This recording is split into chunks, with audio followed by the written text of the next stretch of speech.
for coming to the first annual State of La Jolla address. My name is Steve Haskins and I'm the president of the La Jolla Town Council.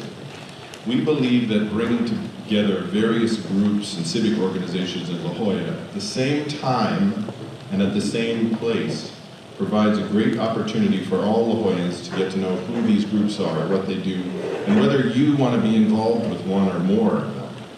We do have quite a few groups in La Jolla.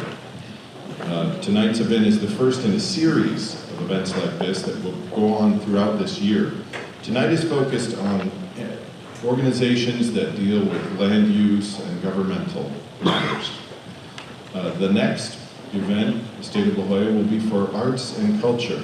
Museums, historical society, and other groups will attend that and all together and give presentations in the same way that you'll see the speakers giving presentations this evening. We'll also have one for clubs and charitable organizations like the Women's Club, Lions, and Kiwanis. And there will also be one for churches and religious organizations later on in the year. So we expect that this will be a coming together of a lot of different groups that do different things, all volunteers, all people who give their time for free for what they believe to be the betterment of our community of La Jolla. Now we have a late arrival who's not in the program, and he's going to come and speak as chairman of the La Jolla Traffic and Transportation Committee, Todd Lesser. Hello, my name is Todd Lesser. I'm chair of the La Jolla Traffic and Transportation Board. My speech will be a little bit short because I'm sort of a late arrival and I was out of the country until yesterday. One of the things that I'd like to sort of explain is how the community organizations work, and frankly sort of La Jolla. I think a lot of people don't really realize what sort of happens with the streets. They can complain about them, they go over a pothole, and then they think, why isn't the city fixing these things? Well, a lot of times what people don't realize is that the city really looks towards the community to mention if there's a problem. And so while I've been chair of Traffic and Transportation Board, my job is kind of really going out there educating the public and telling them what they can do when there's a problem. Because we are less of a proactive board, we're a reactive board. And because of City Council Policy 600-24, unlike the other 5 community groups, our board is actually appointed 2 members of each community group. And the reason for that is the City Council wanted diversity. And I'll give you sort of an extreme example of why that's so important. Now, let's say the Merchants Association would like to have parking for all their customers. And so they want paid parking in the village. And they'd like it to be $100 to park in the village. Unless you have validation that you go and buy something or go to some restaurant and then the parking's free. Well, obviously, there are different groups who have different agendas. And so the idea with traffic and transportation, by having 2 members of each board, it allows a broad-based group to get together and come up with a solution for our problems. And La Jolla is also very unique, is that we have a direct traffic and transportation board that actually makes recommendations directly to the city, where in other parts of the city, sometimes they're a member of an actual subcommittee rather than a joint board. And part of that reason is you can look at the sign there, we're over 100 years old. Most, if not practically every one of our streets is over capacity than what it was designed for. Number 2 is the population has significantly grown. And number 3 is, I don't want to say that there was poor planning, but La Jolla was an exclusive community. They purposely wanted that. As you know, when you get on La Jolla Parkway, where you cannot get off when you're coming from Los Angeles, but you can come from downtown, that is because the people of La Jolla at the time chose these things.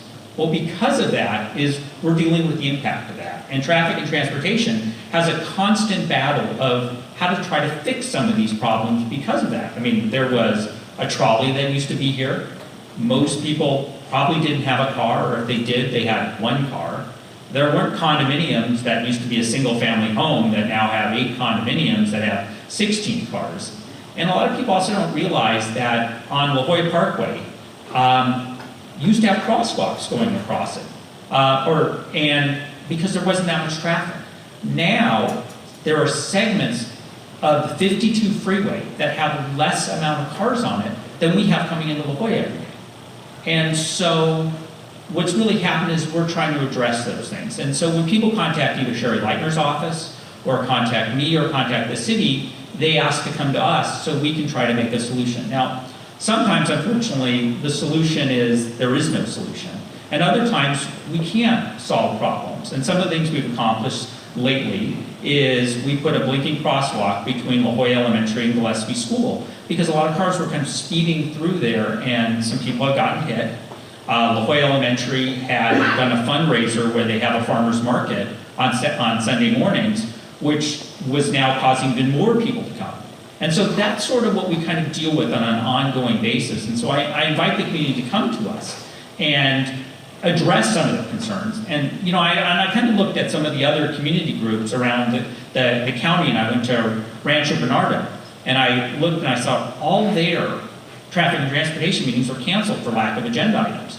Well, ours generally isn't because something always comes up. And the city, sort of with Sherry Leitner as being our city council rep, I learned something, actually. I'll kind of do a slight tangent, which I want to try to change our name maybe. But while Sherry was getting elected to city council president, I heard Todd had used the term sexy streets. And you know, so maybe we need to be like sexy streets traffic and transportation board to get more people to come, because most people kind of complain about the traffic or complain about the potholes, but they don't try to come to our meetings and address it. And we invite that because we don't drive on every street, and it's nice to hear what someone who lives there tells us what some of the problems are.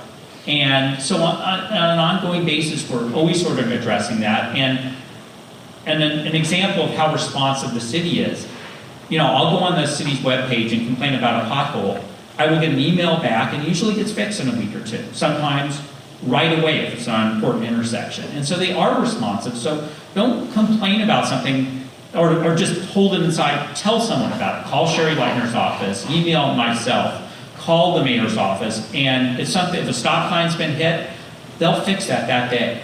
And one of the things that the city's been very responsive on is here's an example of how we were reactionary. In downtown La Jolla on Girard, the merchants came to us because they had said that there was the parking that was there, the 1 hour parking was not enough for them. So we passed around a petition and got everyone together, and they said it's really important, we'd like an hour and a half. And again, it was a balancing act because a lot of the other villages 2 hour parking, and some people wanted 2, some people wanted an hour and a half, and there was issues, there was benefits to both, and there was disadvantage to both. And we ended up recommending an hour and a half when we kind of weighed it between all the different groups.